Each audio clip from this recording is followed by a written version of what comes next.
வணக்கம், welcome to சாமி spoken English. இன்னைக்கு நம்ம பார்க்க போகிற லெசன் வந்து டெய்லி யூஸ் சென்டென்சஸ். நம்பர் 1, ஏன் தொட்டத்துக்கெல்லாம் கோவப்படுற, ஏன் எல்லாத்துக்கும் கோவப்படுற கேட்போமா? இது இங்கிலீஷில் why are you angry at anything, why are you angry at anything. அடுத்து பார்க்க போகிறோம், நான் கோவப்படலை, அவங்க என்ன கோவப்பட வச்சாங்க.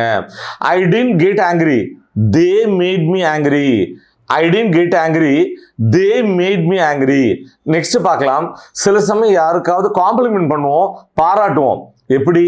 அவர் கோவமே படமாட்டாரு. எப்படி சொல்றது இங்கிலீஷ்ல? he never gets angry, he never gets angry. Next பார்க்க போறோம், கோவம் என்னோட கண்ணை மறைச்சிருச்சு, ஆத்திரம் என்னோட கண்ணை மறைச்சிருச்சு. எப்படி சொல்லலாம் இங்கிலீஷ்ல? I was blinded by my anger, I was blinded by my anger. Next பார்க்க போறோம். நெக்ஸ்ட் என்ன? நம்பர் 2, நீ எப்ப கண் விழிச்ச? எப்படி கேட்போம்? when did you wake up, when did you wake up. நீ எப்ப படுக்கையிலேருந்து எழுந்திருச்ச? when did you get up, when did you get up. இங்க ஒரு விஷயத்தை நாம கவனிக்கணும். நம்மில் பல பேர் இந்த வேக்கப்பையும் கெட்டப்பையும் போட்டு குழப்பிக்கிறோம். வேக்கப்னா கண் இமைகளை திறந்து முழிச்சுக்கிறது அல்லது விழிச்சுக்கிறது. வேரஸ் கெட்டப்னா படுக்கையிலேருந்து எழுந்திருக்கிறது. புரிஞ்சுடுதா? அடுத்து பார்க்க போகிறோம், நம்ம வீட்டுக்கு யாராவது கெஸ்ட் வந்து நைட்டு தங்கியிருப்பாங்க, காலம்பரம் அவங்க வந்து எழுந்திரிச்சோடனே நல்லா தூங்குனீங்களா? எப்படி கேட்போம்? 2 விதமாக கேட்கலாம். Number 1, did you have a good sleep, did you have a good sleep, அல்லது did you sleep tight, did you sleep tight. அடுத்து பார்க்க போறோம், அந்த விஷயத்தை நினைச்சு ரொம்ப கவலைப்படாத, அந்த விஷயத்தை நினைச்சு உன்னோட தூக்கத்தை தொலைச்சிடாத. எப்படி சொல்லலாம்? Don't loose sleep over it, don't loose sleep over it. Next பார்க்க போறோம், நான் செம்மையா தூங்கினேன். இது இங்கிலீஷ்ல 2 விதமா சொல்லலாம். Number 1, I slept like a baby, I slept like a baby. Number 2, I slept like a lock, I slept like a log. Next பார்க்க போறோம். நம்பர் 3, யாரு வருவா? Who will come, who will come. யாரு வரா? Who is coming, who is coming. இந்த 2 வாக்கியத்துக்கும் நடுவில் உள்ள difference பார்த்தீங்களா? First sentence simple feature, second sentence plant feature.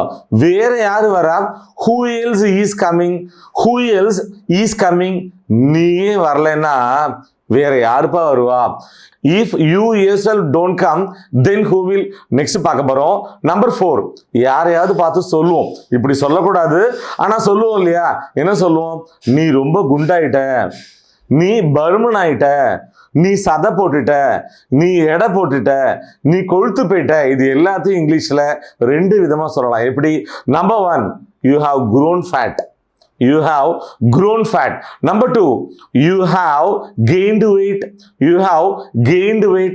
அதே மாதிரி யாரையா பார்த்து சொல்லுவோம், நீ நல்லா இழைச்சிட்டப்பா. இது எப்படி சொல்லலாம்? இதையும் 2 விதமாக சொல்லலாம். எப்படி?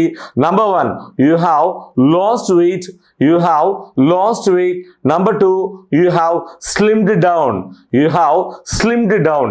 நெக்ஸ்ட் பார்க்க போறோம். நம்பர் 5, அவசரப்படுவதற்கு ஒண்ணும் இல்ல. இது இங்கிலீஷ்ல there is nothing to hurry, there is nothing to hurry. சில பேர் எப்ப பார்த்தாலும் பதட்டமா அவசரமா இருந்துட்டே இருப்பாங்க. அவங்கள பார்த்து நம்ம சொல்லுவோம் இல்லையா, உனக்கு எப்பயுமே அவசரம் தான். எப்படி சொல்றது? you are always in a hurry, you are always in a hurry. நான் தலை போற அவசரத்துல இருந்தேன். யாராவது நம்மளை கூப்பிட்டுருப்பாங்க, அந்த கூப்பிட்டதை கூட காதுல வாங்க நாம வேகமா போயிருப்போம். அப்ப நம்ம என்ன சொல்லுவோம்? அப்புறமா அவங்கள்ட்ட வந்து நான் தலை போற அவசரத்துல இருந்தேன். எப்படி சொல்றது இங்கிலீஷ்ல? I was in a tearing hurry, I was in a tearing hurry. நல்லா கவனிங்க, டீரிங் ஹரி இந்த ஃப்ரேஸுக்கு தலை போற அவசரம்னு அர்த்தம். ஸோ இந்த லெசனோட லாஸ்ட் லெக்குக்கு வந்துட்டோம். என்ன கத்துக்க போறோம்? 2 phrasal verb. Number 1, hurry off. என்ன அர்த்தம்? ஒரு இடத்துல இருந்து வேகமா அவசரமா கிளம்புறத ஹரி ஆஃப்னு சொல்றோம். லெட்ஸ் இன் எக்ஸாம்பிள், வேகமா அவசரமா கிளம்புறதுக்கு மன்னிச்சுக்கோங்க, sorry to hurry off, sorry to hurry off. அடுத்த ஃப்ரேஸ் என்ன? Hurry back. ஒரு இடத்துல இருந்து வேக வேகமா அவசரமா திரும்பி வர்றத ஹரி பேக்னு சொல்றோம். லெட்ஸ் இன் எக்ஸாம்பிள், உன்னால எவ்வளவு விரைவா திரும்பி வர முடியுமோ அவ்வளோ விரைவா அவ்வளோ சீக்கிரமா திரும்பி வா. Hurry back as soon as you can. Hurry back as soon as you can. Dear viewers, daily use sentences. இந்த லெசன் உங்களுக்கு ரொம்பவே ஹெல்ப்ஃபுல்லா இருந்திருக்கும் நாங்க நம்புறோம். மீண்டும் அடுத்த பாடத்தில் சந்திப்போம். Thank you.